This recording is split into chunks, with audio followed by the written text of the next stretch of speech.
career uh, because you get a lot of satisfaction when you decide a matter which you think you have decided honestly. Uh, there, does the Constitution empower the judiciary, the higher judiciary, the lower judiciary doesn't, but there are district judges I've read in the newspaper who have also struck down laws, even though they have no power whatsoever. It's only the writ courts alone have the power of looking into the validity of the law and issue certiorari or mandamus.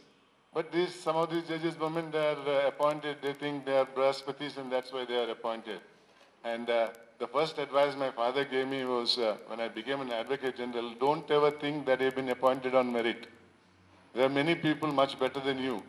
Now that appointment has come through, so now please justify that you also can do the job of that post and do justice to that post. And I never forgotten that. Any post that was given to me, I said, okay, I'm a beginner here. Let me learn from the alphabet A to alphabet Z. And that is how I didn't discharge my duties. So that came in very handy for me when I was a judge.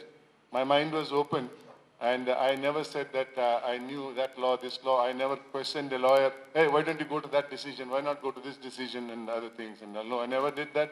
Allowed the lawyers to say everything. Then as a human being with a person with little common sense, it's very easy to decide which is the right one, which is most applicable law. There's no difficulty at all. With that common sense, I decided. But there are judges, the moment they are appointed, they know how they are appointed, but then at least they give a public perception. I'm the best, I know everything in law, I'm the constitutional expert, I'm a criminal expert and other things, that's why I've been appointed in law. They are the biggest fools according to me. But this is how the system works. Any system, it works. That's how even the legislators think. The moment they are elected, they think they are the leaders of the constituency, which they are not actually. So also these judges are. Now coming back to this intervention by the judiciary in the guise of interpreting law obviously arose out of two articles in the Constitution. One is Article 141. 141 says, when the highest court of the country interprets a law, then that is the law declared. It's applicable to everyone. Interpretation becomes necessary when there are possibility of two interpretations. When there is no possibility for interpretation, interpretation doesn't arise at all. If the legislature uses the proper language, which conveys the proper meaning, then the question of interpretation doesn't arise. It may be a bad law for violation of the Constitution, strike it down. But you don't interpret it to keep it in the statute. The difficulty of interpretation is a lot of subjectivity gets into that interpretation. The judges' isms get into that. We have judges. There is no true opinion about that. They may conceal it. But there are judges who carry politicalism. There are judges who carry their pro-landlordism, pro-tenantism, pro-SSCism, pro-revenueism, pro-laborism, pro-managementism. All these type of isms are there. They are supposed to keep these things out of their mind. But no, it is still prevailing. Because of which, when the interpretation comes, you are bound to lose track and commit a mistake which will cause a great danger. This is what Justice C.S. Venkatramaya, former Chief Justice from this state, he went from this state, in a minority judgment said, in a matter pertaining to National Textile Corporation. There the question arose when winding up a company under the Companies Act came up for consideration, whether winding up can be done by a court without hearing the labor force. Act did not provide for it. Act provided for the members of the company, that is the shareholders, creditors of the company, so that they can't be defrauded, being heard in the matter before winding up. But the majority of the judges said, no, this is a socio economic problem. The industry is today in the hands of the labor. Therefore, they have a voice in the running of the company. Therefore, we must give them an opportunity of representing their case in the court where winding up proceedings is going on. Well, Justice Venkatraman did not discuss the difference between a legislature-made law and a judge-made law. As I mentioned earlier, there is a vast difference between the two. As per procedure, whether followed or not, a legislature-made law has to follow certain procedures, starting from consultation process to the select committee process to the discussion in the assembly, then passing in the both the houses, then the governor's assent, and everything goes wrong, you can still test the validity of law in a court. And the court also has a right to scrutinize the law, whether it is within the constitutional framework. But when judge makes a law, he doesn't consult anybody. He only discusses with the lawyer and writes a judgment wherein he introduces a law. In that case, they said the labor must be heard. That means that part of the winding up section of the Companies Act stood amended by a judge-made law. Venkatraman says he can't do that. Justice Venkatraman said he can't do that. Once you, the highest court in this country, make a law without following any one of these procedures, who is going to correct it? Can it be tested again in the Supreme Court? Of course, today there is a curity petition, but it was not there then. But then question is, once the highest court makes a law, can anybody retest it before any other court? Can't. It becomes final. So 3, 5, 7, 11, whatever the number is and all, will overrule or amend a law which is constitutionally permitted to be made by one of the constitutional organs, that is the legislature. If it is, procedure is not followed, if the law made is contrary to any one of the provisions of the Constitution, Article 14, 19, 21, or the list 1, 2, and 3, there is the competence of legislature. You strike it down and leave it at that. Let the legislature correct it and make a law accordingly. But you don't amend it. You have no power to amend it. And in that, he said, let me read a few sentences from my thing. He says, even though there is no express statement in our constitutional law incorporating in it the doctrine of separation of power, in interpretation of the Constitution, this court has broadly recognized that said doctrine, that is separation of power, it is in. Further, it should be stated that there are well-recognized limitations on the power of the court making inroads into the legitimate domain of the legislature. If the legislature exceeds in the power, this court steps in. That is, if there is no jurisdiction or gone beyond the jurisdiction. If the court exceeds its power, what can people do? Poses a question. Should they be driven to seek an amendment of the law on every such occasion? If that is done, then the conflict between the legislature and the judiciary arises. Judiciary interprets it. You go back to the legislature, they say this is wrong, I'll repeat the law. Then you again go back to the court. See the anomalous situation that we get into. The only proper solution is observance of restraint by this court in the pronouncement so that they do not go beyond its own limit. This is what he said, to which I have added that he could have referred to the procedure that is followed, an onerous procedure, a detailed procedure. If followed and a law is made, then the only limited area for the judiciary is to see that that law is within the constitutional framework or not. Lastly, ladies and gentlemen, I want to make one other submission.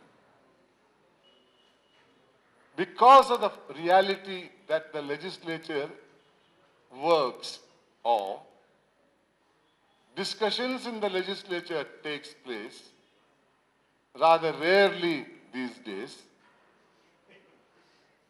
What has happened? Law has to be made depending upon the need of the society. We started, or the legislature, the government rather, started adopting the procedure of introducing a law through this thing. I forgot the word. My presidential, the governor's ordinance. I'm sorry, what is the word I missed? By ordinance. There are states in this country where there are more number of ordinances circulating as law than the actual legislature made laws. There was a legal concept which said you cannot attribute malice to the legislative act. The reason is very simple. Malice is normally individual act. It cannot be attributed to a mass of people, a group of people. You can't say 300 members of the legislature are all malicious and they pass this law. So the concept that malice cannot be attributed to the legislature was there. Since passing or making of ordinance was another method of making law, the delegated method of making law, that concept applied even to ordinances and subordinate legislation.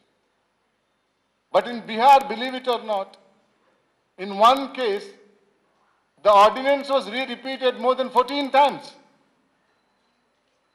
So much so, courts were forced in Dr. Vadva's case to strike down that ordinance on the ground that it was an action in malice. Now, once the court uses malice as an action against a lawmaking power, it's like the cockroach entering a suitcase. Just once is enough and it can go anywhere thereafter. Nowadays, you would have noticed any number of judicial interventions because one bad example was set up. Most of these things happen like that. One bad example would justify any number of powerless or without jurisdiction acts. Therefore, we should be very, very cautious when we use this extreme power of ordinance, of interpreting the judicial power of interpreting laws, and stick to the old rule of consultation in all sources which have some stake or interest in the lawmaking process. Ladies and gentlemen, thank you very much for giving me this opportunity of sharing my thoughts with you today. And I have great pleasure in inaugurating this seminar today. Thank you very much. I'm sure everyone in this hall present here will agree when I say Honorable Justice N. Santosh Hegde has set all our minds in motion with those thought-provoking words. Thank you so much, sir. I now call upon Shri H.K. Patil to kindly deliver the keynote address to this gathering here.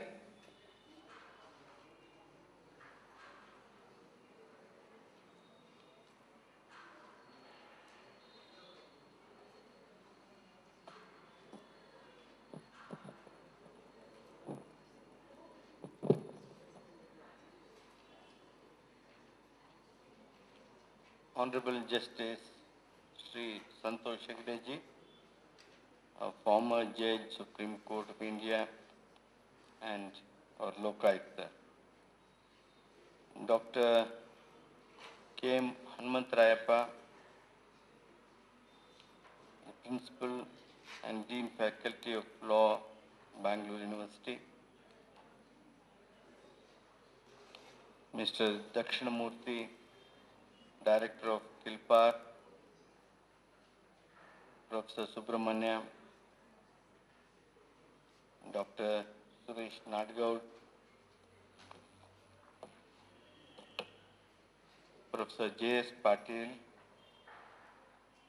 Professor Aital, Srimati Katyayani Chamraj, our former MLA Mr. Jagdish Patil, Member of the Legislative Council, Mr. Venkatesh, learned resource persons, distinguished delegates, invitees, media friends, students, ladies and gentlemen. I'm extremely happy to be amidst you on this occasion of the inaugural function of the National Seminar on Strengthening Democratization of Lawmaking Process and also to deliver keynote address. At the outset, I congratulate the organizers for selecting a very important topic for the seminar. The themes of the seminar in terms of role of different interest groups such as law teachers, advocates, judges, pressure groups, and individual legislators in the lawmaking process are apt, and I'm sure that the day-long deliberations in this seminar will yield fruits that can be carried back into the lawmaking process in the state at least. As we all know, democracy in India, more than being the biggest, has been most proactive ever since India became independent. Indian democracy is growing with leaps and bounds, of course, out of compulsions peculiar to its social, linguistic, racial, geographical, and historical background. To an observer from outside, it looks like the Pacific into which every turbulent river flows and settles. It is to be noted that the concept of rule of law has been the hallmark of our democracy. For this reason, the world has acclaimed our democracy as the greatest. However, in the pluralistic, complex and huge country like ours, experiments of working the democracy have been very difficult, and the journey on this tough terrain has never been very smooth. Every Democrat from within feels that it is a trying experience, tending to go off track easily at time of any difficulty or hardship. It could be because of the reason that each one looks at it from the perspective that he seeks or claims to represent. Democracy is like a mirror that portrays the object before it. What one has to bear in mind is the fact that the image is as far behind the mirror as the object is in front of it, and that image always reverses its left and right. A citizen that democracy calls as Prabhu or sovereign feels virtually subdued by every action of the state administration. It is not surprising if he feels caught in his own web. This is the consequence of sidelining, more precisely, short-circuiting public consultation that is the hallmark of our democracy. It has been a hard fact that every common man and also every free thinker of democracy finds our democracy is weakening. There is a need to strengthen it now and right now. How do we go about it? Of course, through the instrument of law, which is the most effective instrument of social change. A society governed by the rule of law is considered as the strongest democracy. In this sense, the lawmaking process acquires great significance. Unilateral law making in parliamentary system of democracy may not be fruitful in transforming India into an egalitarian society as dreamt by the freedom fighters and founders of our constitution. There should be wider participation of the cross-section of the people in the country in evolving the laws. This, I believe, can be achieved by strengthening democratization of lawmaking process. The following observations of our Rashtrapita Mahatma Gandhi ji deserves to be remembered every day like mantras to elevate ourselves to the level of deserving people. Way back in 1926, he wrote, "The highest form of freedom carries with it the greatest measure of discipline and humility. Freedom that comes from discipline and humility cannot be denied. Unbridled license is a sign of vulgarity, injurious alike to self and one's neighbors." On another occasion, he wrote, I quote, "There is no human institution that has no dangers. The greater the institution, the greater the chance of abuse. Democracy is a great institution and therefore it is liable to be greatly abused. The remedy, therefore, is not the avoidance of democracy, but reduction of possibility of abuse to a minimum. This can be possible, I feel this is possible, only when the proper checks and balances are evolved by effective lawmaking process." Delivering a speech in newspaper's editors conference on 17 September 1952, Pandit Jawaharlal Nehru made a statement about the meaning of the term democracy. I quote, "You may define democracy in 100 ways, but surely one of its definition is self-discipline of the community. The less the imposed discipline and more the self-discipline, the higher is the development of democracy.